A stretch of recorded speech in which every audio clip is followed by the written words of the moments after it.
Hello, hello, hello, and welcome to the Upside Podcast, the first podcast finding upside outside of Silicon Valley.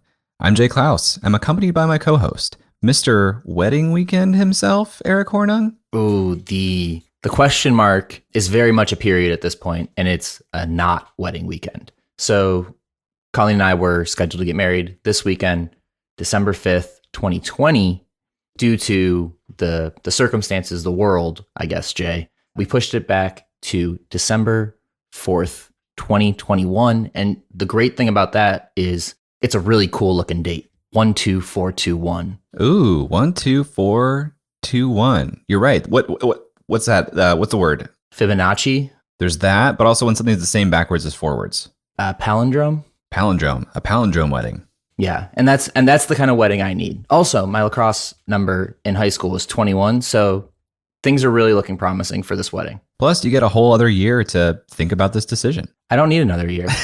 we could tie it today, you know? That was a trap.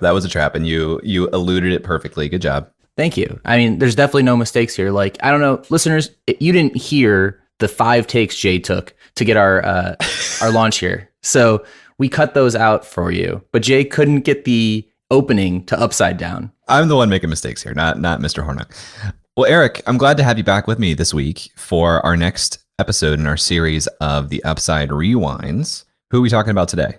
One of, I think, our favorite guests when we got off the mics. There's some guests who were like, oh, you know what? That's a really good idea in retrospect. And some guests who we get off the mics and we're like, man, I wish I could put money behind that person today because I get this. This makes sense. This is the right time. This is the right product. Let's go.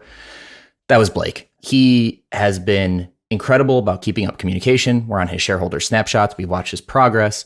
And Blake Lawrence from Opendorse is a person who, when we got off the mics, Jay, we said, yep, that's right. Yeah, also holds the distinction of probably my favorite intro to an episode of all time, given that inexplicably, Blake and our audio engineer, Nathan, went to college together, where Blake played for the Nebraska football team. So Blake was like, oh, I know Nathan, and he can probably find some footage of my interception and this game. And Nathan very immediately found it, which you'll hear in the intro to this episode coming up. Just my favorite intro of all time. So let's talk about how Opendorse has progressed since we've had them on the podcast and progressed since this rewind episode you are going to hear.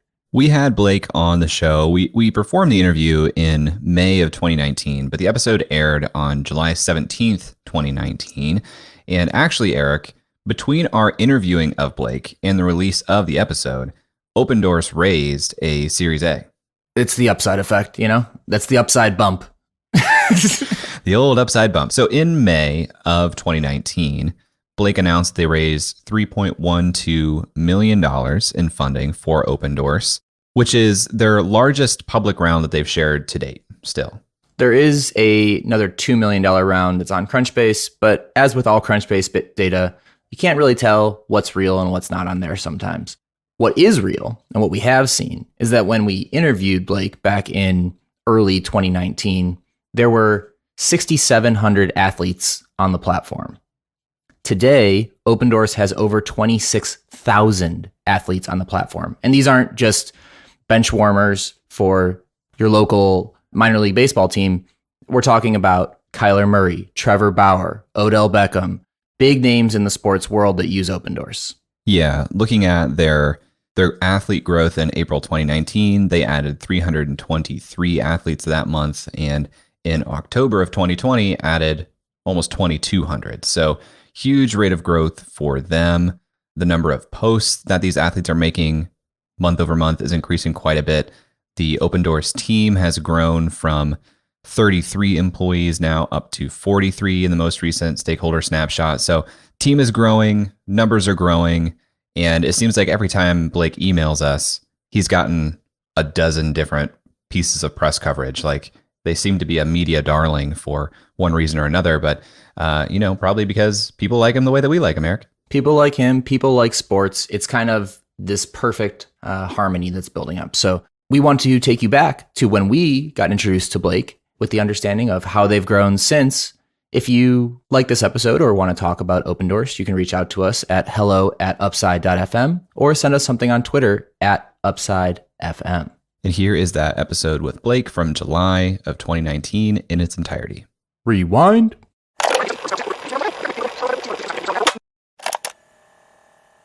Find the sound bite of, Blake Lawrence with the interception, huge tackle, like what a savage, find it, Nathan. You know it's out there, bro. Second down and 13. Harper, quick throw, far side, it's up the grabs. Intercepted, Nebraska! It was Blake Lawrence, number 40. Oh, this guy is just everywhere on the field.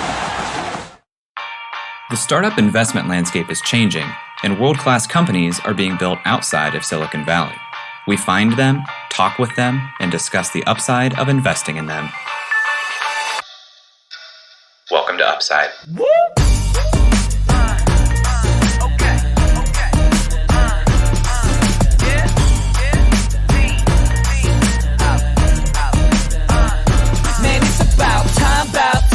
Hello, hello, hello, and welcome to the Upside Podcast, the first podcast finding upside outside of Silicon Valley. I'm Eric Hornung, and I'm accompanied by my co-host, Mr. Go Pack Go himself, Jay Klaus. Jay, how's it going, man? It's going well. I'm excited for another Packers season. Watching the Pack with my dad. I know that the draft is coming up. I'm not sure what day. Do you know what day the draft is? That's actually pretty bad that I don't know, but it's also great that I don't know, Jay. You want to know why it's great I don't know? I know you're going to tell me. I am going to tell you. It's because I am a Browns fan, and for the last 20 years, I have cared so much about the NFL draft. It's my Super Bowl, right? We had multiple picks in the first round. We had the first overall pick twice in a row. So much excitement around the draft. And this year, for the first time in what is probably legitimately 2 decades, we don't have at all a first round pick. I don't even have to watch the first day of the draft. I don't even have to care. How did that happen, by the way? Did they trade it for somebody? Was that an Odell Beckham trade? Yeah, it was for Odell, my boy. This year's first round pick for Odell? This year's first round pick. I am so incredibly excited about Odell. He's been like my favorite player since he entered the league before the catch. You can even ask people who are in my fantasy league, like you, who drafted him his rookie year. I did. In fantasy, big fan. Did I draft Odell last year or was it 2 years ago? I think you drafted him 2 years ago when he got hurt. He got immediately hurt. Yeah, against the Browns, funny enough. Oh my gosh.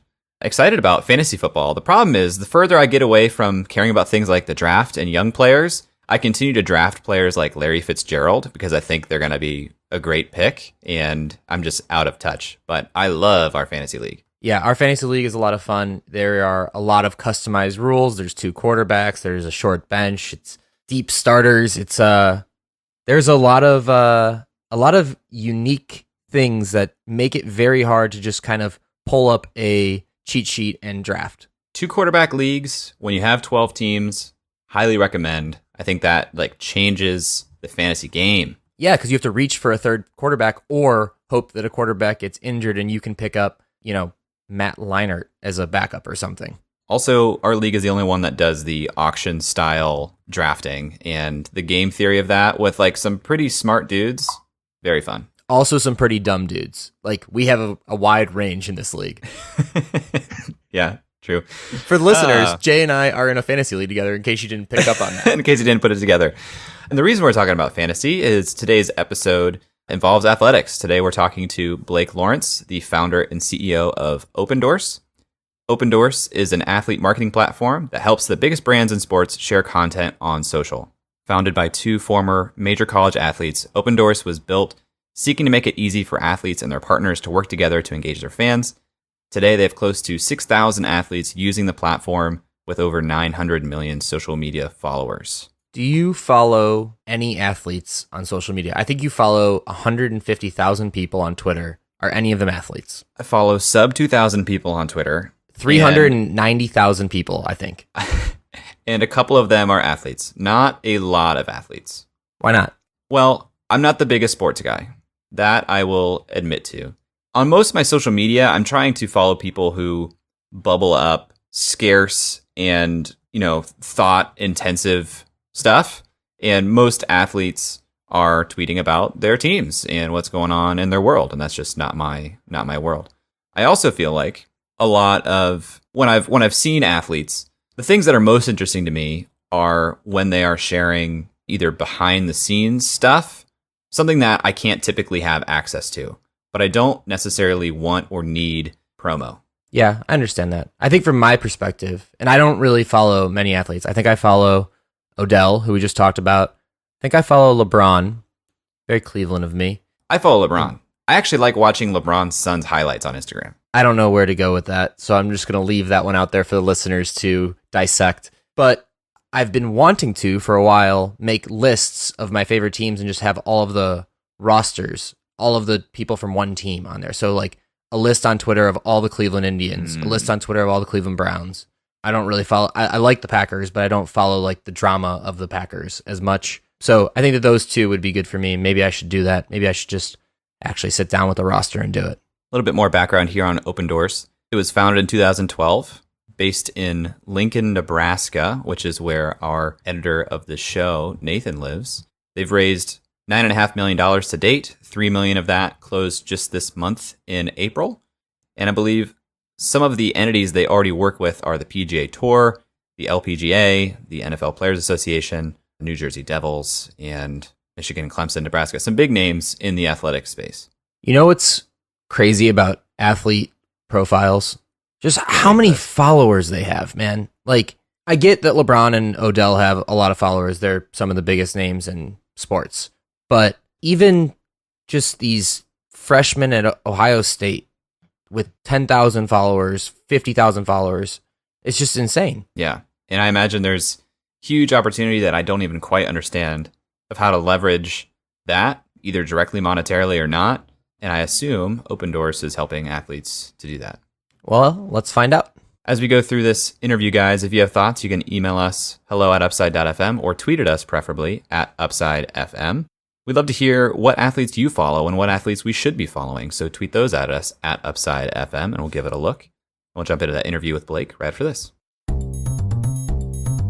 But before we do that, let's bring in Rob McDonald, a partner at Taft, Stettinius, and Hollister, to teach us about private placements and fundraising. Taft is a law firm known for assisting entrepreneurs across the heartland. And as a quick reminder, the following remarks by Taft attorneys are for informational purposes only and are not legal advice. This information is not intended to create, and receipt of it does not constitute an attorney-client relationship. No person or organization should act upon this information without first seeking professional counsel. Rob, you are becoming a regular on the podcast, our third co-host.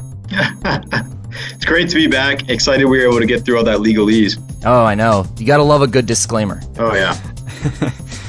And speaking of legalese, an important part of every fundraising negotiation is the term sheets. What are the most important terms for an entrepreneur to be aware of when raising capital? Obviously, valuation and amount raised are two of the most important terms. These two terms combined will define how much of the company will be sold. However, with liquidation preferences, dividends, and other rights tied to securities, the percentage of ownership alone could be misleading. So it is important to fully understand the economic terms and how they play out in the long run. Beyond the economic terms, the founders will also want to pay particularly close attention to what I call the power terms. Who votes on what, who holds what board seats, etc. It is easy to lose sight of the power dynamics if founders are too focused on the economics. Lastly, I encourage founders to look at deal costs. Some investors require all kinds of terms that cost the company money, sometimes for good reason. Things like key man insurance, board travel fees, legal fees for investors, etc. It is worth tracking how much the transaction will cost to complete top to bottom. Awesome. If people want to learn more about Taft or yourself, where should they go? They should go to www.taftlaw.com or my Twitter at RWM.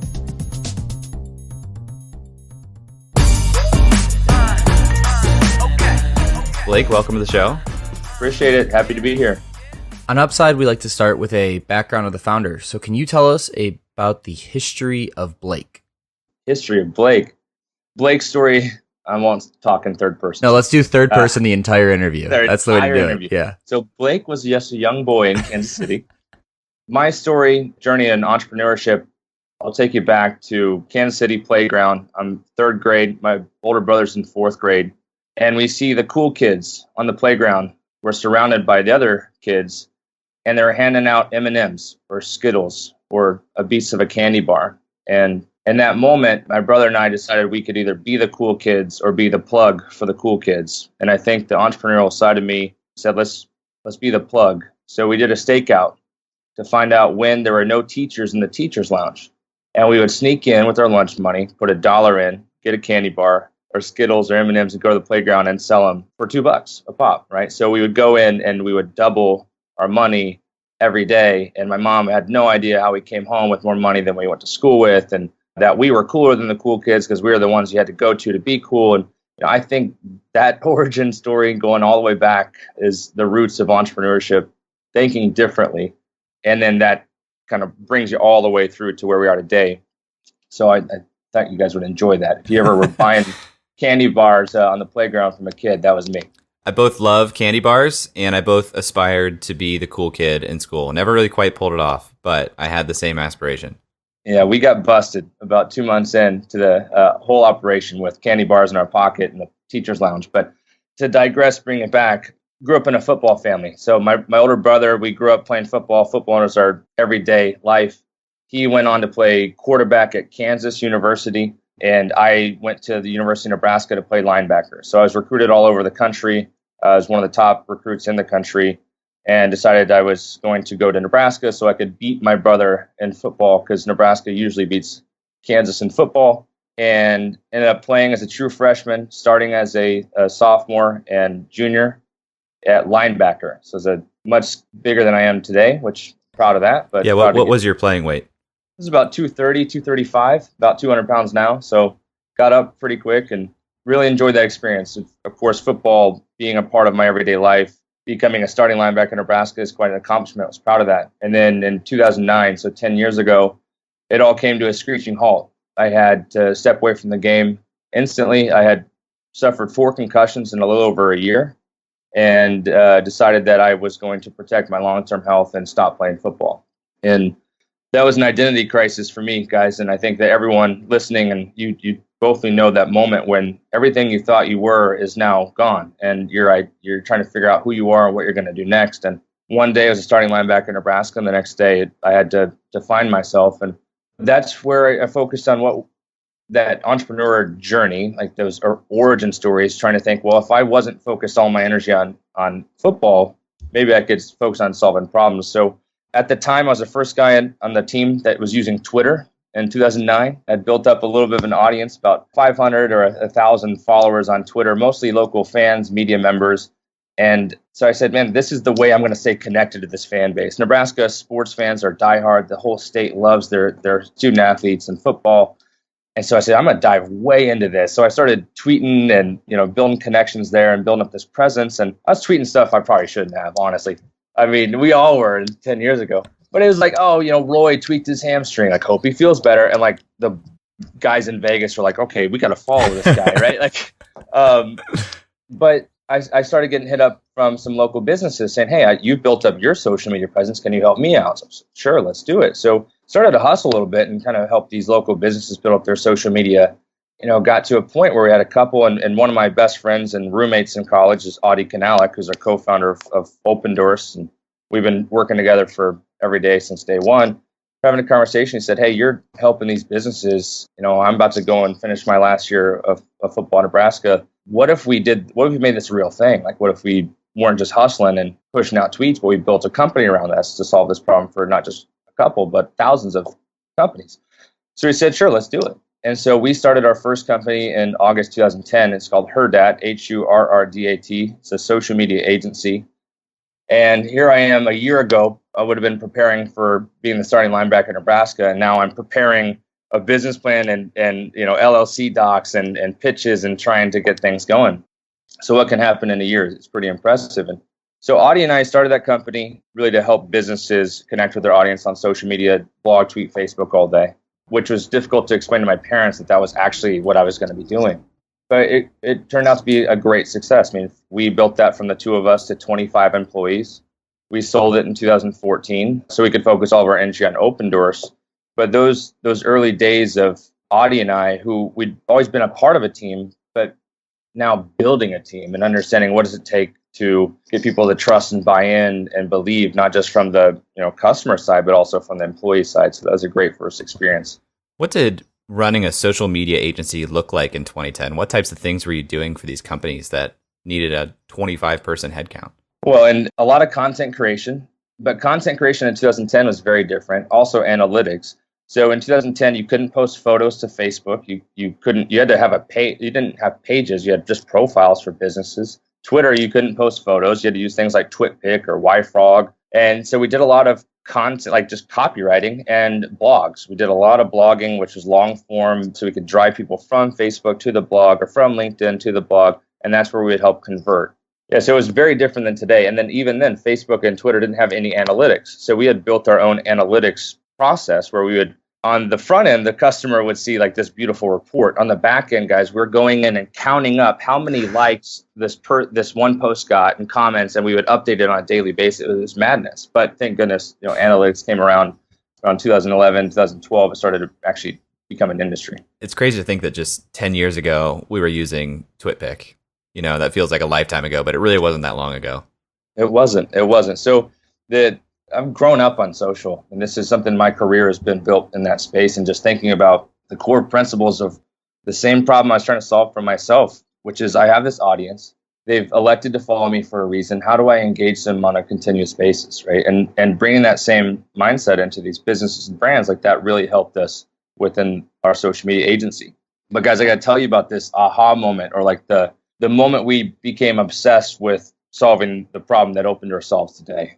It's 2011, and one of my best friends is Prince Amukamara. He is a cornerback now for the Chicago Bears, but at the time, a freshly drafted first-round draft back to the New York Giants. And he had, 5,000 or 10,000 followers and went to 100,000 followers overnight on all of his social channels.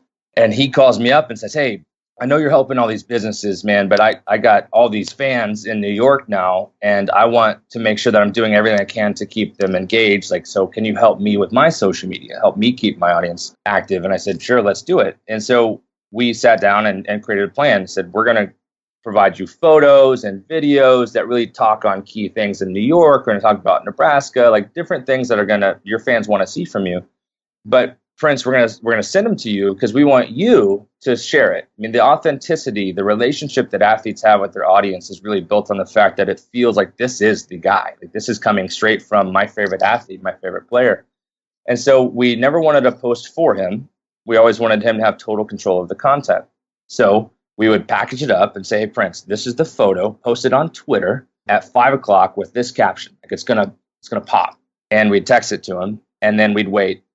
And 5:00 would roll around and nothing would happen. And we're like, well, maybe he didn't get it. So we'd like email it to him the next day and say, "Hey, post it today." And then nothing would happen. We'd Dropbox it, direct message, like everything we tried, we couldn't actually get him to share this content.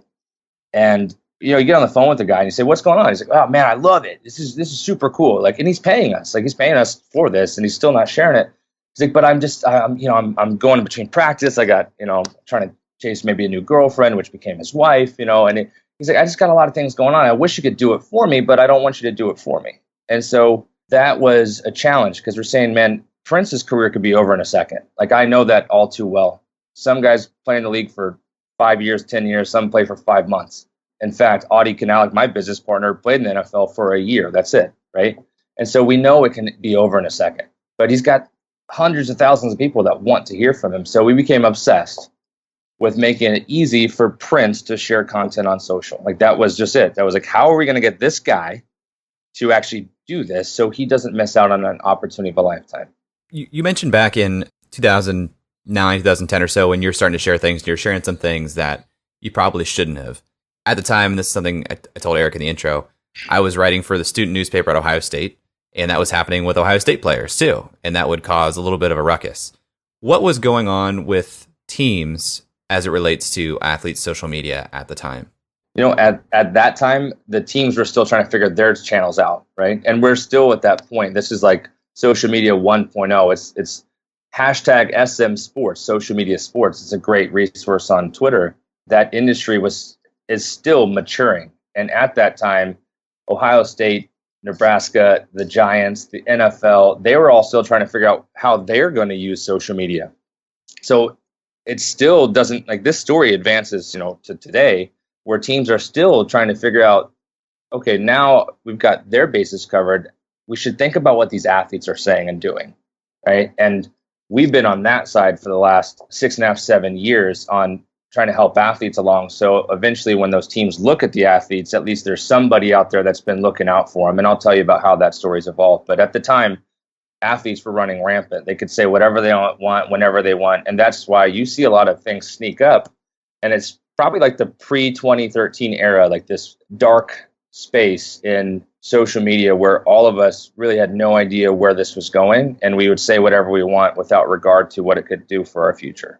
Help me understand the difference between you guys posting something for Prince and you sending him exactly what to say, exactly what photo to post, and exactly what time to do it. Where's the authenticity that's added by him posting it? Yeah. Well, there's always the opportunity for them to edit the copy, right? So the athletes can adjust the copy so it actually sounds like them. But then also it's visibility into it. So imagine that we post right after practice some highlight of Prince, and at practice that day, he busted up his ankle, right? And so here he is stretched out. Everyone's talking about how he got injured that day, and he's tweeting about how awesome it is to be a Giant. Like that is a dangerous world to be in. And so that is part of the balance of authenticity, is not just the copy, right? But it's about the awareness on the other side. And that's happened. We've been in situations many times, where athletes with all good intentions were supposed to post something, but then something happened in their personal life that made them not want to even touch social media. And that's okay. We want to protect that relationship. So this is, you said about 2011 when you had this aha moment with Prince. Yep. You sold Her Dat in 2014. Yep. So what was the evolution of the athlete side of things leading up to focusing on it full time? Yeah, so we tried all these different methods from 2011, all the way through. And then late 2012, we said, I think we got something here. And this is when we started Opendorse. And we had a software engineer on our team that was working on some things for our social media agency side. And we kind of put his resources into trying to solve this problem for Prince. So we built a tool that Prince would connect through the Twitter API and Facebook API, his social accounts. Then what we would do is load up the photos and videos or whatnot into the tool, and Prince would get a text message anytime that we had content. And he clicks a link, and it shows him the photo, the channel, the copy. He can edit it, and there's a big green button and a little red button. And it's like, Prince, if you want to share the content, you like it, just hit the green button, and the platform will do the rest. And that was in late 2012. We officially got that in his hands. 2013 started polishing it and put it in the market. But this changed everything for us guys. It went from Prince wouldn't share any content. He shared everything, and he started to build up his presence. And so that was early 2013. And when we officially got the product into the market, and then Prince showed it to his agent at CAA, which is a giant sports talent agency. And they added Eric Decker and Golden Tate and Demaryius Thomas. I'm sitting there like, this is cool. A month later, we got a call from the NFL Players Association, so the union who represents every NFL player. They said, hey, we have a problem. Can you come out to DC and let's talk about it? And I'm like, oh, shoot. Like, what did we do? Are we in trouble? Flew to DC, sat down with their leadership team, and they said, here's the problem. And again, I'm like racing. They said, we've got 1,600 athletes that are all supposed to be fulfilling content, tweeting, posting on Facebook for all of our sponsors and licensees, and they're not doing it. It's a huge problem. I'm like, oh, so you have the problem. Like, we don't have the problem. So, those are key little nuances. And they said, can you help us? We said, absolutely. And so we are really a month removed from actually making this thing happen. And we're in DC talking about a long-term partnership with NFLPA and all their players and sponsors and licensees. And that was serendipitous. I mean, those moments, I could go back and live them forever. But from that point forward, it started us on this path of being a highly trusted and respected resource in the world of sports marketing and athlete marketing. And, that set us down a path. So the first 3 years of Opendorse, we started to build up these relationships, and really the tool was being used by sponsors like Courtyard Marriott, Tide, and they would log into Opendorse and they would select an athlete, Rob Gronkowski, and they want Rob to tweet about a new promotion of how to get a free room during the Super Bowl week. And then Rob gets a text, clicks a green button, we publish the content, like everybody's happy. So that was really the first 3 years of of Opendorse, we're working with sponsors and licensees, guaranteeing that there's a fulfillment of these obligations by athletes. There's a second epiphany in 2016 I'll share, but I'll pause there. So at this point, you guys were running the agency. I'm guessing that was kind of just like funding the build out of this thing. You had this meeting with the NFL Players Association. When were you like, all right, I guess 2014, but what was the tipping point to say, let's just do this full bore? There are moments as a founder where you see a path that gets you super excited. And for some founders, that's the shiny object that appears every week, every month. And even though we were only a couple years into our first company, there was a lot of shiny objects. And that's something that it's hard to ignore. And every founder has to go through that. But when those shiny objects keep popping up, right, and then it's something that you become obsessed with, it's something you think about all day, every day. And it's also aligned with what you care about, right? And remember, this helping an athlete share content on social seems like a simple, nuanced, niche thing. But for me, it was my life. Like, this is my story. I was an athlete. It ended. And all I had left were these people that followed me that still support me to this day, you know. And I imagined, what if we could do this for every athlete on the planet, right? Not just Prince, not just a couple of guys for this, but like every athlete on the planet. And it just kept us up at night. I mean, Audie played in the NFL again for a year, right? His career was done. And we're sitting and saying, like, when we started our social media agency, we're the first social media agency in Nebraska, right? Proud of that. Her dad is still around today. And we're the first social media agency in Nebraska. But by the time we sold it, there were one of 6 in Lincoln, right? But this chance to do this to help every athlete solve this problem, like, we're still today one of one in the world doing it exactly how we do it. And like, to me, that's impactful. That's the type of thing that I'm doing exactly what I want to do with the people I want to do it. So you can't ignore those things too long. You mentioned that Prince had something like 500 followers that went to like 5 or 100,000 overnight when he went to New York.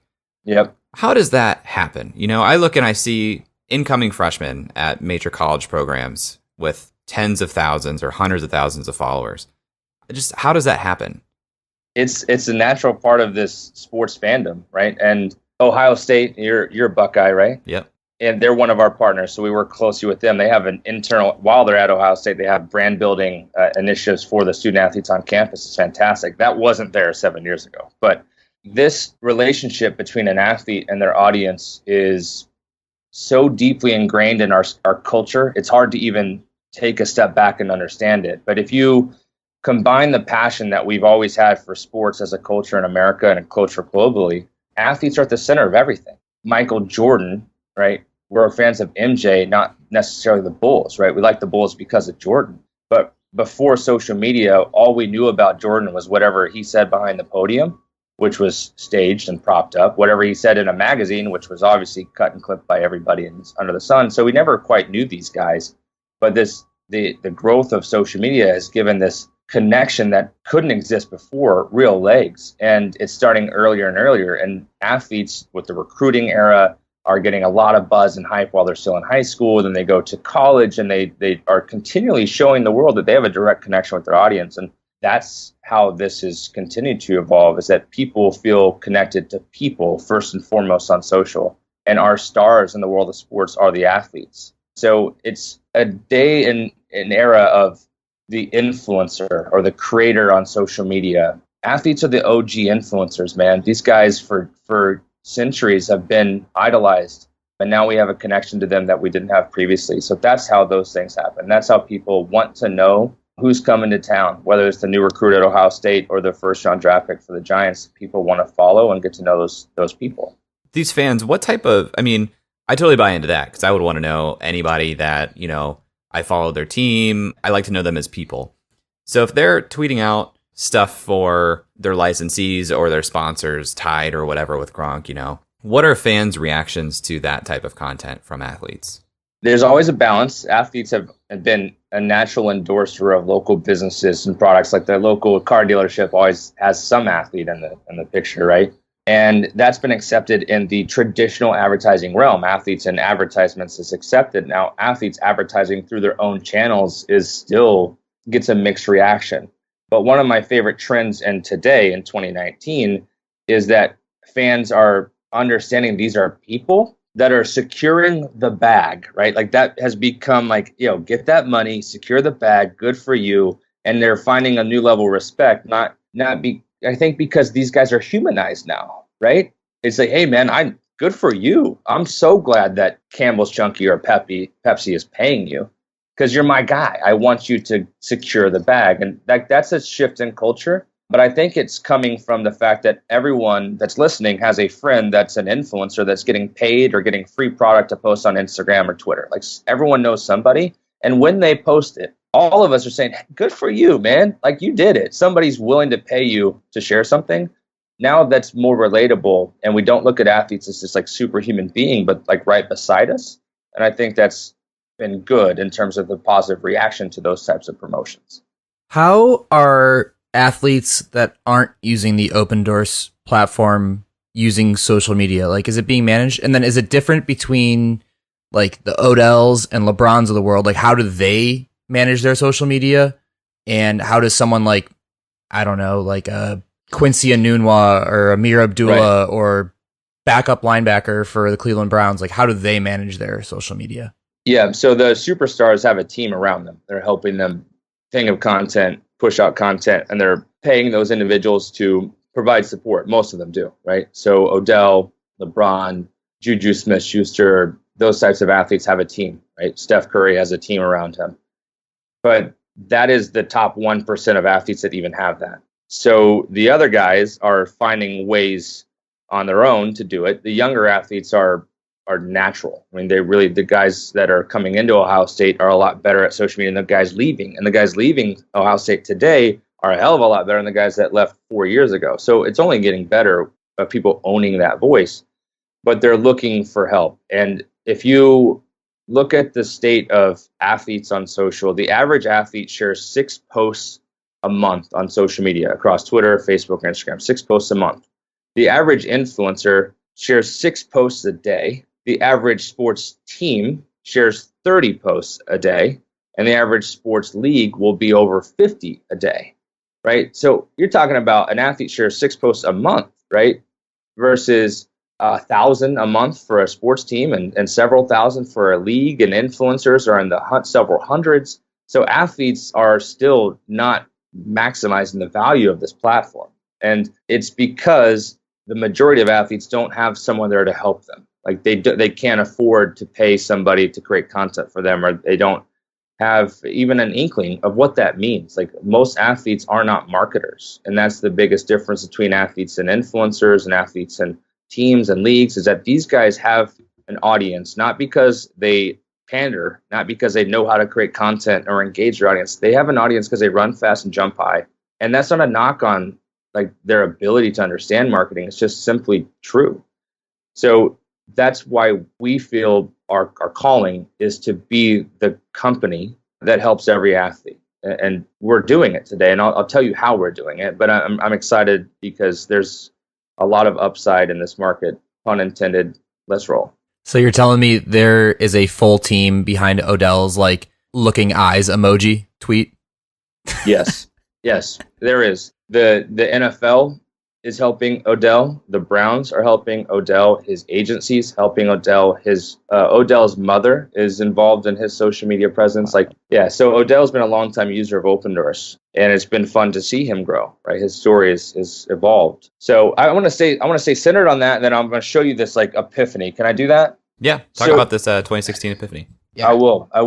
I'll put Odell right in the center, and of some of these, just to visualize the problem that we solve and why this is maybe sounds abstract, but it makes sense now, right? So Odell, as the face of Campbell's Chunky Soup, is tasked with pushing out, this is in 2015 or so, pushing out 1 tweet per week in promotion of his relationship with Campbell's Chunky Soup. And it's in a contract, it's a large contract. And at the end of the season, he had posted twice, right? And this is to visualize the problem that we solve. And Campbell's is saying, hey, this is one of the best potential partners ever, and we're not getting any of the value that we were promised. And you talk to Odell, and he's focused on the field. Like, he just had a breakout season, and his agent doesn't want to interrupt his flow. His mom doesn't want to call him up and say you're supposed to be posting about Chunky Soup. And so it just goes to the wayside. And in those moments, Odell, even though he's worked his tail off and he's getting lots of money on the field, like he's dropping the ball. And so that is the problem that we come in and solve. And so, Campbell's and the sports marketing agency they work with licenses Opendorse, our software, and loads up 18 pieces of content for Odell to publish as part of their partnership over the entire season. And Odell gets a text message, clicks that green button, and then every single one of them goes out on cue, right? So what we're doing is we're helping Odell never drop the ball, which he rarely does. A lot of puns here. There, I'm all about it, man. But also helping Campbell's, realize the investment they've made in sports and be happy about it. And so now Campbell's is working with Dak Prescott. And so they continue their investment in sports because for these brands that want to engage and reach sports fans through athletes, one bad experience with an athlete can turn them off from the entire concept. So one athlete can ruin it for all of them. And so that was how Opendorse is being used up until 2016. So we hit this moment, guys, where we got 1,000 athletes using Opendorse. We're selling to sponsors and licensees. And every athlete, going back to the concept of how these guys get help, Eric, is saying, "Hey, how much are my tweets worth? Like you're $1,000. Well, how do I get 2,000? Well, you got to have more followers, more engagement. It's like, well, how do I get more followers, more engagement? Well, you got to share more content, right? It's got to be engaging content. He goes, well, where do I get content? It's like, well, you either have to create it yourself or pay someone to create it for you. And he's like, well, I'm not going to pay somebody because it's just not what I'm going to do. Even these guys have money, they don't want to pay for those types of things. And I'm too busy to create content. So we heard that 1,000 times, guys. Like, how do I get more? And so our second epiphany was like, man, we got to find a way to get these guys access to content, like that can help them grow their brand, not get them paid, but just help them engage their audience. Going back to why Prince called us in 2011. But we sold her that. We had sold our social media agency, which was a content creation, machine. And so we said, we're not going to create content, but we're going to find it for these guys. And so you take Amir Abdullah at Nebraska as an example.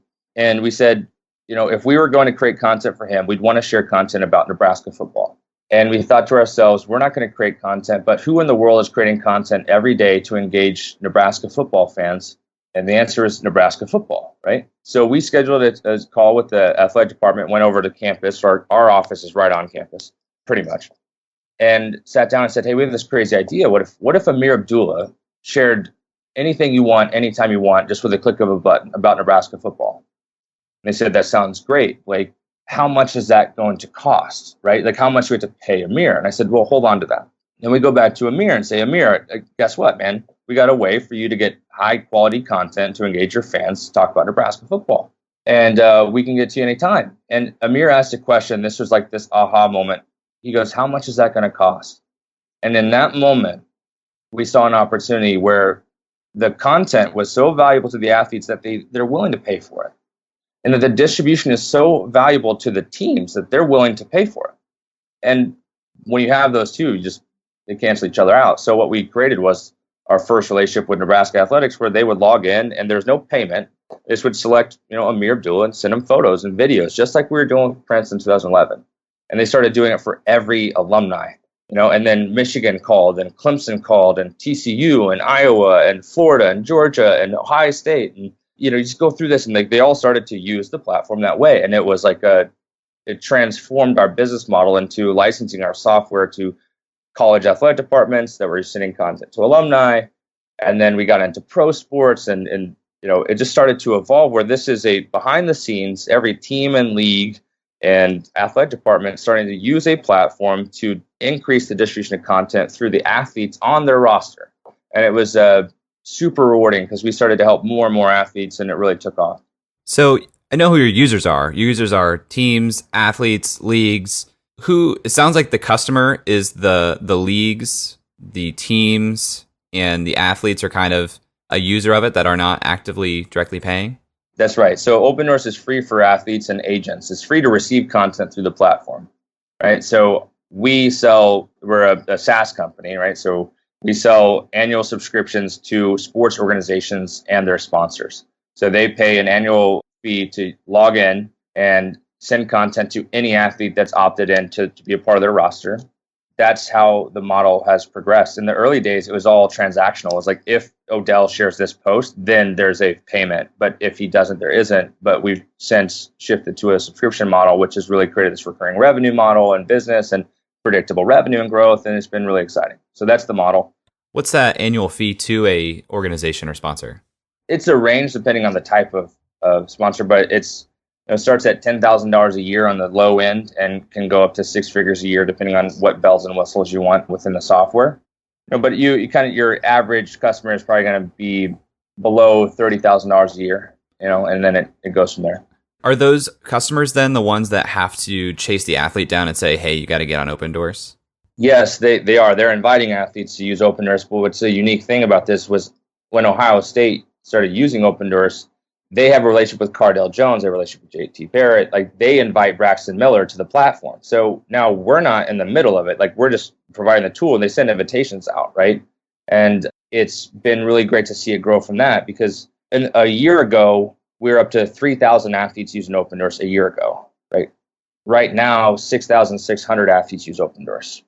So we've doubled the amount of athletes in just the last 12 months. And what's happening is that have really educated the market. These teams and leagues are, signing on, and they're inviting their entire roster, right? So we work with Ohio State uses our platform with current student athletes. I can't talk to you about them by name, but it's transformed the amount of athletes we're able to help on a daily basis just by putting the tool in the hands of these teams, and they're inviting the athletes, they're sending content out, and we're impacting the sports conversation on a daily basis on social in a major, major way. You just never know it. You don't know if it was that. Who helped Braxton Miller share that, right? Who helped Cardale Jones say that? Who helped Saquon Barkley say that? Rory McIlroy just posted about, his round of golf at the Masters. Like, how did that get there, right? So those are moments that we are behind that the average sports fan won't know. They're just seeing more content from their favorite athletes, and that's how it works.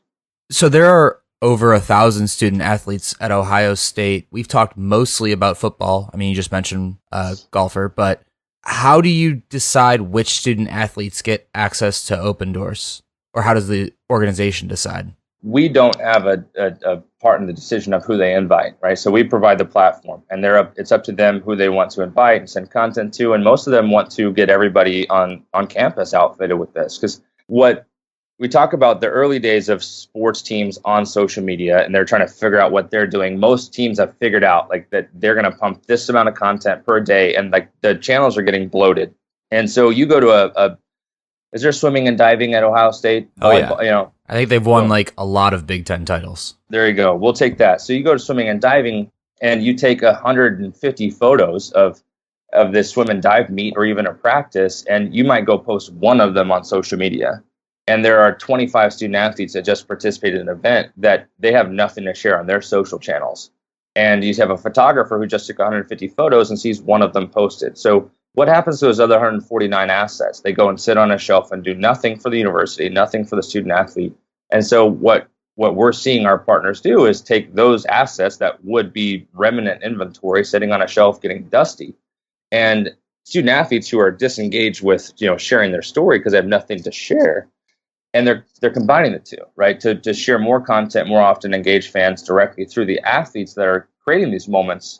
And so that's the next level of distribution in sports. And we're proud to be the engine that actually makes that possible. What KPIs do you guys look at in your business to see how healthy it is? We talked about pricing, so let's skip past that. But what else? I would say publish rate is something we look at and we're proud of. 80% of the content that is like sent to an athlete, and this is without compensation. So there's no compensation. 80% that's sent to an athlete is actually published, right? And we, again, go back to why we built this in the first place, is we know the feeling of working your tail off to push something to an athlete and not see it shared. And so that is the moment we want every one of our customers to have, is this feeling of magic that when I send something to an athlete, it is shared. So having an 80% publish rate, where there are some other tools in the market that'll sit around 10%, 20. And it's we're just proud that we're started by helping athletes, and they know that when they get a piece of content from Opendorse, it's going to help them. And so we look at publish rate. We also look at the audience size just as an overall metric. So right now, There's 6,600 athletes that use Opendorse. If you add up all their social followers, it's about 1.36 billion. If you add up the social media following of every sports team and league in the US and every sports publisher in the US, it's about 860 million. So on the other side of Opendorse are athletes that collectively influence more sports fans than every league, team, and publisher in the US combined. Like, that's a metric we track in terms of our impact on sports. I want to talk a little bit about kind of the evolution of social media.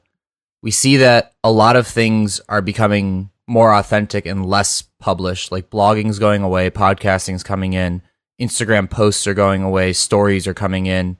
Facebook is just lame, I'm sure, for most of the freshman athletes that come onto your platform. And some of them, like my youngest brother, doesn't even have a Facebook account. And then you have this whole rise of TikTok. So what does that mean for your business in that things are becoming less scriptable?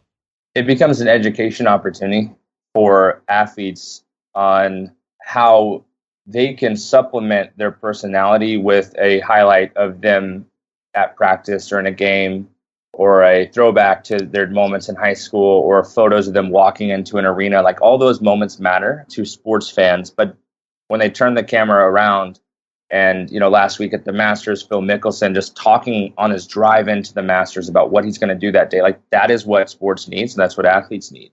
We need to start younger on educating them on how to do that. And that if you watch SportsCenter, it's not just all highlights, right? You have the talking heads, you have the interviews, you've got these feel-good stories. Like, when you look at the future of athletes on social media, it will look and feel and live like a media channel, right? Where they have the highlights of the game they just played. They've got the feel-good story about their, local community effort. They're promoting something like an advertisement. They're humanizing themselves to relate to their audience, but also, looking and feeling just like today's media channels, but bringing it all the way down to recreating that experience for every athlete's channel. Like, that's what we envision and that we're empowering.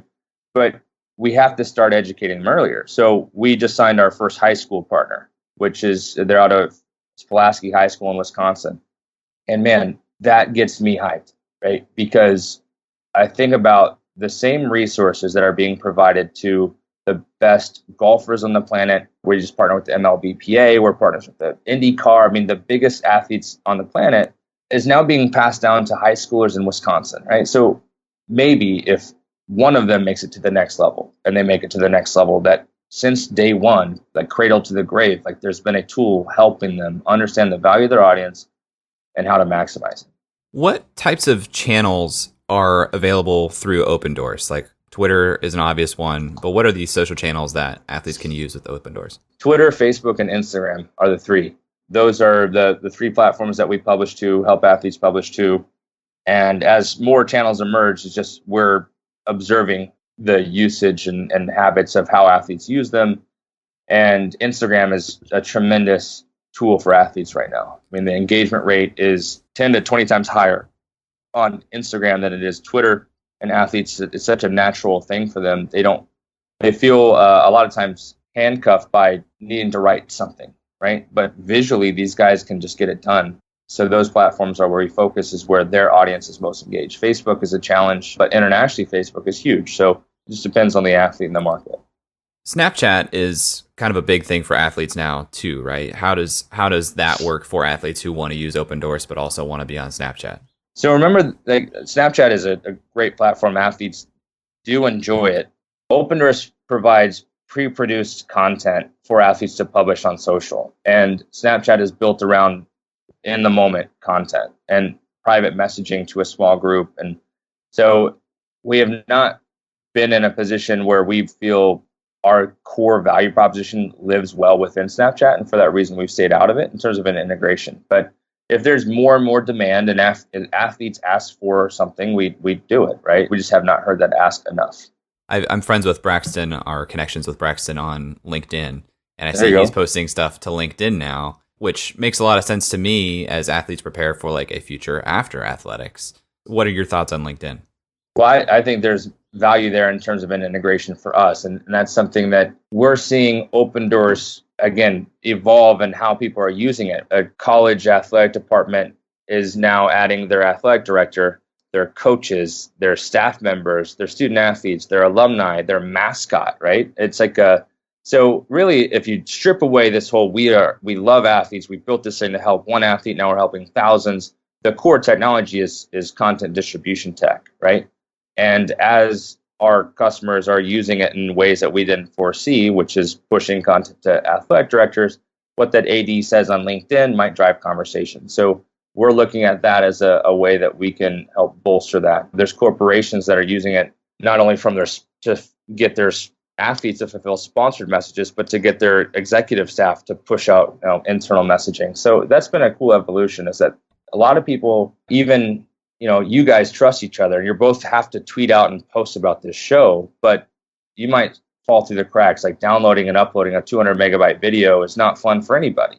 And so we just make it incredibly simple. So there's been an evolution. I say that in a way where LinkedIn becomes part of that for some of our partners. And if it becomes part of it for athletes, then that's fantastic too. Jay, you trust me? I trust you on the Twitter. Very narrow scope of trust. Yep. Blake, how big is your team with Opendorse? So we are a team of 33 at Opendorse. Wow. Yeah, we have 25 full-time and 8 part-time. So we are one block from Nebraska's campus. So we got a lot of student interns that come in and hustle and work their tails off for us. But yeah, 25.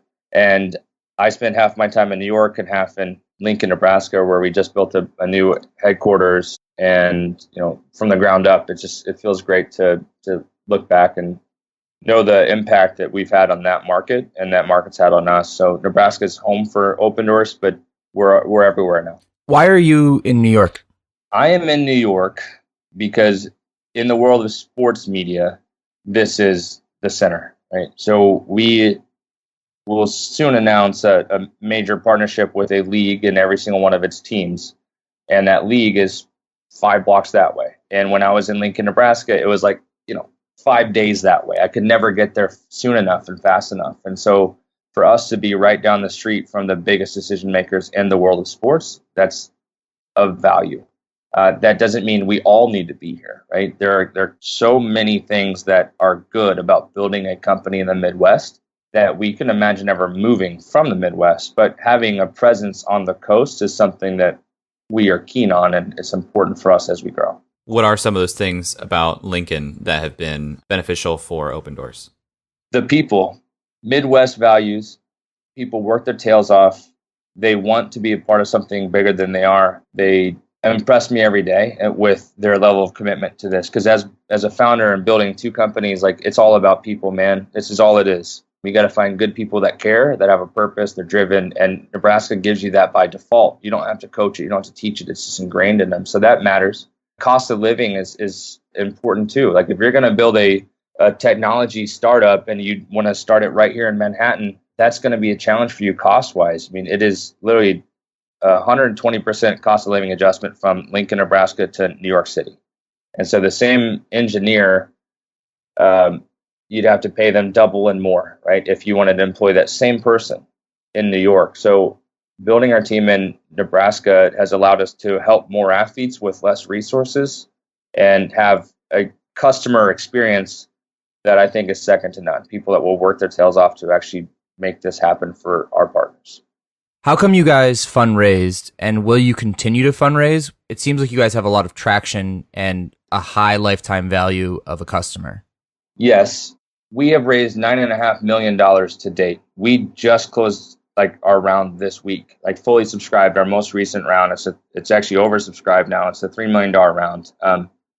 And all of the fundraising process has been about setting out key milestones and hitting them, right? This is like going back to the athletes and us, right? Where we know that if we get in the gym and work out, in 2 months, I can gain 20 pounds, right?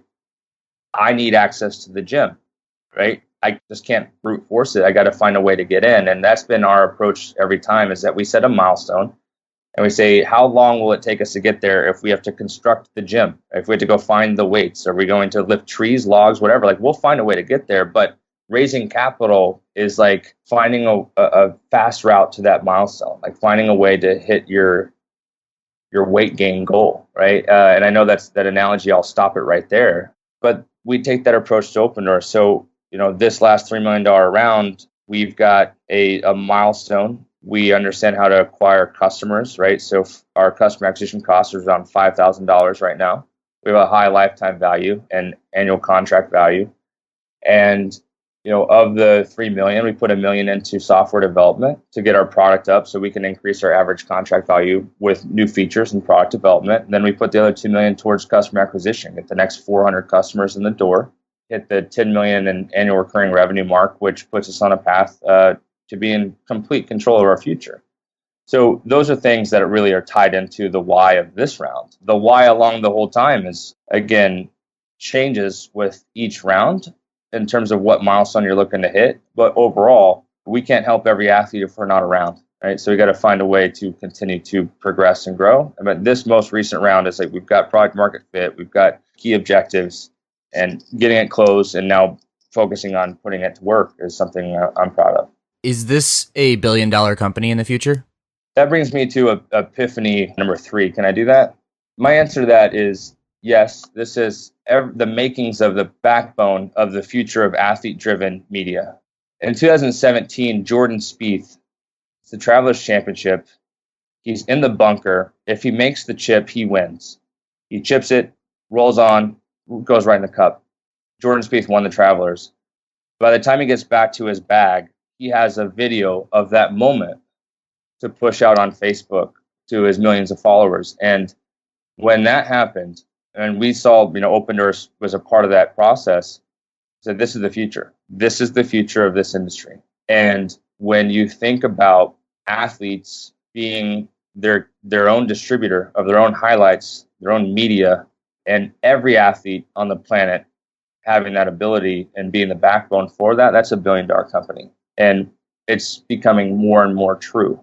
When Rory McIlroy won the Players' Championship 2 weeks ago, same thing. He gets back to his locker and he has the highlights of that day waiting for him. And so what we envision as a company where every athlete, every level of sport, from Pulaski High School to the PGA Tour, the moment they get back to the locker, they have a moment, they have a piece of content from that game they just played to share.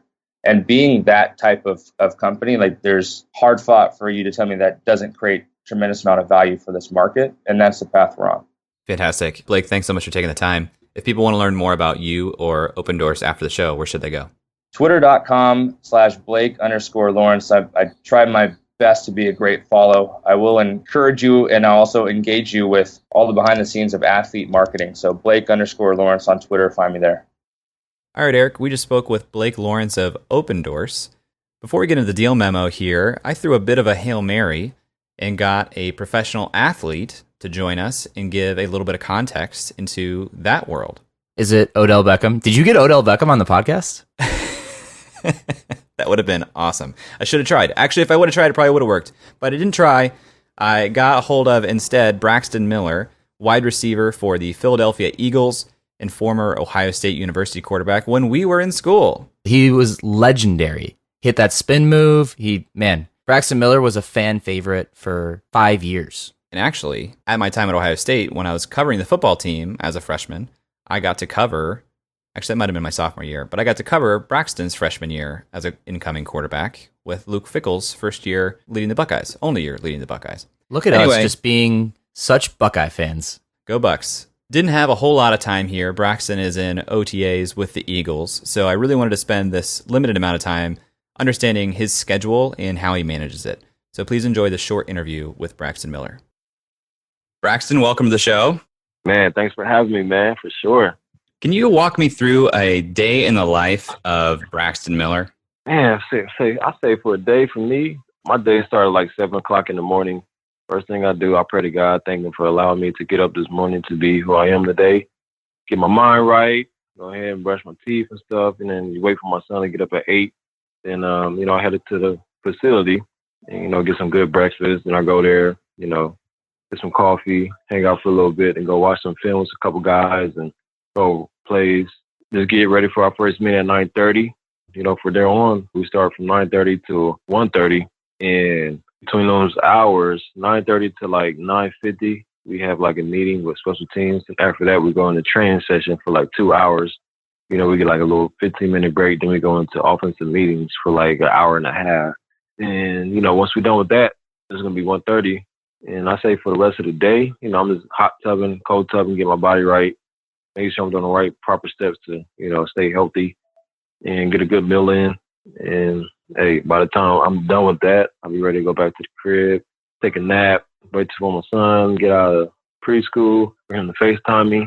And, I'm relaxing for the rest of the night, studying plays and just chilling throughout the week. So it sounds like most of your day is pretty scheduled and you have kind of a task at hand that you have to be completely focused on. Oh, yeah, definitely focus. One thing at a time, for sure. So how do you manage the huge social media presence that you have or the huge following that you have? How do you even allocate time to deal with that? Man, so for me, I have a good team behind me as my brand and myself. So the things that I need, they're right on hand, 24/7. I got a great team, and that's how I manage things that I got going on outside of football, social media-wise, business-wise too as well. And so, I depend on them, to get things done. What I can't do it because I got to focus on one thing at a time. That's why you got to have a good team around you to succeed, go far. And how do you think about like the fans of you, of the team? What do fans mean to you as a professional athlete? Man, it keeps me who I became. Without them, I wouldn't be who I am today. So I appreciate all my fans, all the people that follow me since I was young and stuck with me through the ups and downs. And, that what drives me each and every day because, for me, it's motivation for some of the people that, look up to me and they reach out to me through the platforms that I have and I understand like where they're coming from. So that's a big thing for me, man, just giving back to my fans and be able to interact with them and be a big, role model to them. And that's how things go with me, for sure. With all of the scheduled time during your day where you're in the hot tub or the cold tub or studying plays or like on the field literally practicing, how do you think about allocating time to interact with those fans? Or like if you were to pick one activity to communicate with those fans, what is that? I say, well, now, I'm part of the Modi app. So, that should be a good thing for us to talk face to face. They want to see my face and get advice and just talk to me. They can reach out to me through the Modi app. If not, they reach out to me like through Instagram, LinkedIn, or, Twitter, things like that. Common interaction things, that's how you get a hold of people that you really want to talk to. All right, Eric, we are really leaving it all out on the field today. We just spoke with Blake and Braxton about Opendorse. Where do you want to start? You want to talk about Blake, the founder? You want to talk about Odell Beckham some more? You want to talk about the opportunity here? Let's talk a little bit about Braxton's feedback and thoughts. Man, he is a busy human being, huh? Yeah, I can't even imagine. You and I have talked about, we saw a screenshot on Twitter at one point of Le'Veon Bell sharing a conversation with one of his former teammates. And he was trying to showcase the kindness of his teammate. But what we saw was like tens of thousands of unread text messages. I can't imagine the level of digital inbound communication to manage when you have an audience this size, or how you do it. I'm really starting to empathize with that, because even in small ways, you and I are dealing with more inbound than we ever have before, and it's a real shake to the system. And on a level of scale that's 100x what we're doing, I can't imagine. Yeah, and we've built processes to like handle inbound and to track things. And imagine just going from nothing to being drafted and having 1,000 text messages. Like, how do you handle 1,000 text messages? I can barely handle 6. Yeah. After talking with Braxton, he got back to me with some texts and screenshots of communication with his team, talking about using Opendorse and using it with a sponsorship.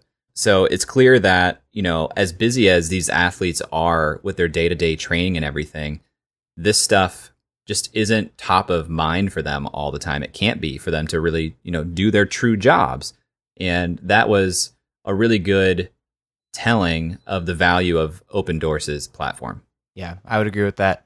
So let's pivot real quick into what that value could be. I mean, there are a lot of athletes in the world, Jay, and not all of them get sponsorships. I get that. But I really like that there's multiple use cases for this technology and this app. Well, if you want to really jump straight into some of my deeper thoughts here, something Blake shared at the end of the interview was his third epiphany, is what he put it, of the world moving towards athlete-driven media. And in that world, there are tons of athletes. I feel like historically, people have thought about the world of professional athletes as actually a pretty small group of people if you look at professional athletes. But you add in college athletes, and now Blake's even going downstream to high school athletes. You're talking about a lot of individuals. And right now, with 6,600 athletes on the platform, they are already followed by an aggregate of 1.36 billion followers. And sure, there's probably a lot of overlap there. So how many actual uniques are there? I don't know if that's a unique number or not. But that's a huge level of influence that can be shared through these athletes. And if they are running their own media companies, and if Opendorse is the backbone to help them do that, that does seem like a larger opportunity than just what it is today. Yeah, I would agree with that. I think that the college and high school routes are going to be extremely interesting because it's essentially the school that's paying for it. You don't have to get all it's a different type of account structure. Whereas if you go to a professional athlete and you sell to them, it's 1-to-1. You're getting them on board. Like Opendorse just went to the NFL rookie combine or rookie signing or whatever it was where you go and talk to all the rookie class. And that's a 1-to-1. Hey, do you care about media? Do you want to do this? Yes or no? But if you go to a school, we've been talking about the Buckeyes, so let's go up north. You go to a school like University of Michigan and you sign up their entire athletics department, which is all D1 athletes. I mean, that could be a couple thousand kids for one account, a couple thousand users for one account. It's a flip of business model, but it's much more scalable. I love this moment that Blake shared. I think his first epiphany or maybe second epiphany. There are a lot of epiphanies, more epiphanies than I've probably had in my life. I've never had an epiphany. Never had an epiphany? I can vouch for that. It doesn't seem like you have.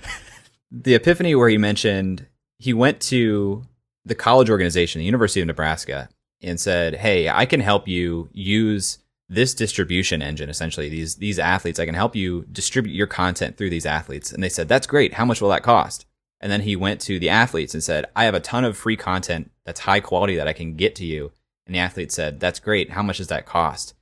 What a beautiful synergistic moment to experience that and say, okay, there is something here. Like you are taking an inefficient market and making it efficient right then and there, which I love as a value proposition to both of those stakeholders. That allows the platform to be free to athletes to use and charging a SaaS fee to the organizations and their sponsors. I think there's a real model here. There's clearly product market fit. They've grown 100% in terms of athletes on the platform in the last year. The question is, in my mind, is athlete-driven media the future?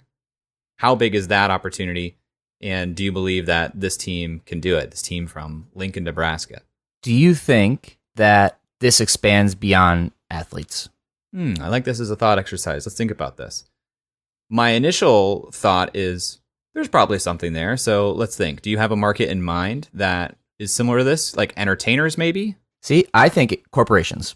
And I know that is wild, but every corporation has employees. And if you think about the larger corporations, so I work for a company that has 4,000 people, and we get a social media blast of what to post, how to post it every single week on Monday. And I just have to imagine that the conversion rates on those are like 0. I also think that it would benefit the organization to be able to utilize social media and utilize all the 4,000 different accounts that they have sitting underneath them to push their message that they want to push, kind of like a sponsor. I see a lot of the similar dynamics there. And there's also this whole fear, especially in kind of older companies, about social media still, because people can put whatever they want out there that might harm the company. But in this case, you can kind of control the message and people know what's approved and what's not approved and don't have to like search through an email and copy all this over and paste it in. So I think it solves a lot of the same problems with pretty much the same technology. And that's something I can't stop thinking about because think about like Amazon, they have 400,000 employees or whatever. That's just an echo chamber that they could create. That's interesting. And at a lower level, known user behavior that we've seen, the thunderclap campaigns where somebody centrally says, hey, sign up for this. Let me authorize your account to send out this message at this time. We see click to tweet. We use click to tweet when we send something to supporters. So yeah, it seems like it goes outside of that. Is that, where Opendorse wants to go? hard to say, but I definitely do see the argument there. I mean, even if they don't want to go there, it's still, you can license the technology. Maybe we should do it. Guys, we are closing the Upside podcast. We're going to launch a company that's going to be called Open Corps. We're just going to sell Opendorse technology to corporations. Oh, you said Open Corpse, and I was like, oh no, it's not a cadaver inspection company. What's an autopsy? Oh man, this got weird. So Eric, let's turn our attention. Well, let's pause before we go there. Do you think in athletics alone, or as an investor, not knowing whether they're going to take the chance and go into other verticals, do you see this as a compelling opportunity? I think it depends on what kind of investor I am. If I'm someone who's consumer focused, like Ezra or First Round or anybody who has this kind of consumer focused orientation, yeah, this fits my thesis. I'm on board. The numbers, I think, all make sense. It can get big enough.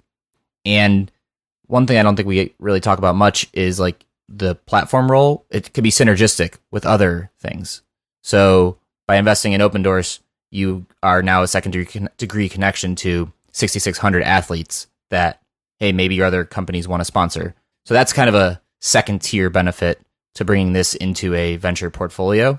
It's weird. We're actually on the same exact page there. That really Whoa. happens. But I was thinking through the exact, I was thinking through the same lens. I was thinking, I do think that there's an argument to be made that this is a $1 billion opportunity, but also there's a lot of power in influence, and this is powering influence. So a good group to align yourself with, I think. So let's transition. Let's talk about Blake as a founder. We've talked to a few former athletes on the pod here thus far, Eric, and I'm just going to go out and say it. I like talking to former athletes as founders. Is it because you're jealous? You wanted to be a former athlete? No, actually, I don't even think that I ever really wanted that. That seems like justification. Probably. We also have 3 student athlete interns this summer who I'm really having a great experience, managing. So there's just something about athletes and the hustle there. Like, if I'm investing in an athlete like Blake, I just feel the determination to get through the hard times, which, in athletics world, you're literally doing, talking to our intern, Kyle, they've been doing conditioning. And he's like, every Wednesday for the past several months, I have puked during this workout. The mindset that you build in doing something like that has to be so valuable in the world of building a company. Yeah, I would agree with that. And shout out to Kyle, shout out to Izzy, and shout out to Sammy, our 3 interns this summer. I think that aside from the general student athlete vibe, Blake is incredibly genuine. Funny enough, our sound engineer, Nathan, knew Blake from Nebraska and said he was a great guy, which was a resounding endorsement because Nathan doesn't think either of us are great guys. we just yearn for Nathan's approval. The speed at which, after the interview, when we shared the clip of Blake talking to Nathan, like at the end of the interview, we continued recording Blake and said, hey, anything you want to say to Nathan? Within actual minutes, Nathan had found the clip that was at the beginning of this episode and stitched together that intro, which is just wild. Yeah, Nathan's amazing. Blake's great. One thing that I don't think came through on this interview with Blake is that we've had the benefit of time afterwards. And Blake added us to his investor update every month, so we get to see and kind of keep up with what's going on with Opendorse. But he's also incredibly good at responding to updates that we send out and giving us some feedback and thoughts. So I think that that's something that's not going to come through on an interview, that kind of consistency, that kind of response time, that kind of openness. And I just wanted to mention it here in the deal memo. Yeah, just to kind of round this out on Blake, the founder, I like that he's thinking big. It really does feel like he's thinking at a high level and thinking nationally and, vertically going down to the high school level. I just got a big vision, big swing feel from this interview from Blake, the founder. And that's someone that I find myself well aligned with. So we've been very positive thus far. Are there any shadows that stick out to you, Jay? I don't know what the future of social media looks like. This is, right now they're on Facebook, Instagram, and Twitter, and likely we'll add more platforms, LinkedIn, etc. I don't know what the future of social media looks like and how Opendorse may or may not need to evolve as a platform to facilitate these things. Will athletes continue to have huge followings on Facebook and Twitter and Instagram? Will there be some new platform that pops up? Will we as a culture stop being on social media? And if the way that, if we're thinking bigger to athletes being athlete-driven media, how could that media evolve and what would the needs change? And could Opendorse continue to facilitate whatever that form of media has to look like? Is it no longer as simple as pulling together content from a team around you and pushing send? Is it production? I don't know. That's my shadow, is if there's a change that is external in terms of just how we use social media, can Opendorse adapt? And I think for me, my biggest shadow, which is going to be very counter to this show, is Lincoln, Nebraska the right place for Opendorse? It feels like Blake's already spending some of his time in New York because that's where all the media companies are. That's where all the sponsors are. That's where all the professional leagues are. Does it make sense to be in Lincoln? I don't know. I don't know that you couldn't build $1 billion company in Lincoln, but it just feels like everything in the media and the entertainment sports world pulls everyone to New York City. And when we talked to Blake, he was in New York. So at least he's open to traveling and doing these little deployments to where he needs to be from a relationship standpoint. Of course, you're limited if you are physically in Lincoln one day and someone at a league headquarters says, hey, can you come down the street and meet me for lunch? You can't do that when you're based in Nebraska, but he's near a very large customer who I think would continue to be relevant and indicative of the college athletic market. But I hear what you're saying, and I definitely think that is a challenge that at least we're seeing an effort to bridge as opposed to, completely work around. It seems like an amazing business model to be completely distributed as a team. So the next 6 to 18 months, Eric, Opendorse just closed a $3 million round of financing. What are you looking for from them for the next 6 to 18 months? This is kind of a weird one for me, but I think team size is what I want to see.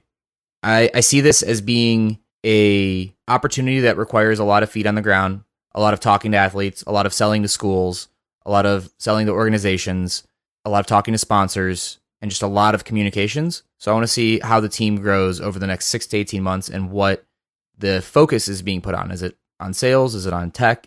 Where is it going? I'm looking at continued growth in the number of athletes on the platform. And I'm doing that because I think this becomes something that can be fairly monopolistic without any real threat of regulation against them. I think they're well on their way. And if they can continue to build that headway and build that moat, they just become the de facto, if you're an athlete, you install this. And the coaches tell you that, your teams tell you that, your organizations tell you that. And from there, I want to look and see what is the rate of content creation that is increasing from these athletes that Opendorse is powering, and is that leading to more sponsorships generally? And, this is probably not a 6 to 18 months thing. Longer term, do those sponsorships prove to be fruitful, that they want to continue those relationships, and are followers of these athletes enjoying the experience more? Is this helping grow the athlete's brand by using Opendorse, or do these followers see things that don't feel like they're true from the athlete and stop following? I'm looking to see that trend. Wow, so you want to see a lot here. You want to see penetration rates, conversion rates. You want to see, it really sounds like you just want a lot of percentages. Yeah. Well, I want to see things continuing to go well. But I think they've found product market fit. And once you're at product market fit, it's kind of just about market penetration and growth. So, those are the measures that I'm looking for with growth. I'm probably looking a little bit further than 6 to 18 months. 6 to 18 months, realistically, I'm looking at athlete growth, how that is happening. He mentioned a customer acquisition cost of $5,000 right now. Is that going down? And what does that mean for, continued projections of team growth and revenue growth? I like it. Jay's new segment. What are you looking for the next 6 to 60 months? Growth, revenue. Awesome. Well, if you guys like this episode or want to interact with this episode, you can find us on Twitter at UpsideFM, or you can send us an email if you got something a little longer at hello@upside.fm. We'll talk to you next week. That's all for this week. Thanks for listening. We'd love to hear your thoughts on today's guest. So shoot us an email at hello@upside.fm or find us on Twitter @UpsideFM. We'll be back here next week at the same time talking to another founder in our quest to find upside outside of Silicon Valley. If you or someone you know would make a good guest for our show, please email us or find us on Twitter and let us know. And if you love our show, please leave us a review on iTunes. That goes a long way in helping us spread the word and continue to help bring high-quality guests to the show. Eric and I decided there were a couple things we wanted to share with you at the end of the podcast, and so here we go. Eric Hornung and Jay Klaus are the founding parties of the Upside podcast. At the time of this recording, we do not own equity or other financial interest in the companies which appear on this show. All opinions expressed by podcast participants are solely their own opinion and do not reflect the opinions of Duff & Phelps LLC and its affiliates, Unreal Collective LLC and its affiliates, or any entity which employ us. This podcast is for informational purposes only and should not be relied upon as a basis for investment decisions. We have not considered your specific financial situation nor provided any investment advice on this show. Thanks for listening, and we'll talk to you next week. Never mind, bro, that can't be matched. I'm lighting it on fire, used to run victory laps, and still I'm not even tired. It's all about the timing, yeah, that's what they say. Well, I'ma keep on rhyming, find a way.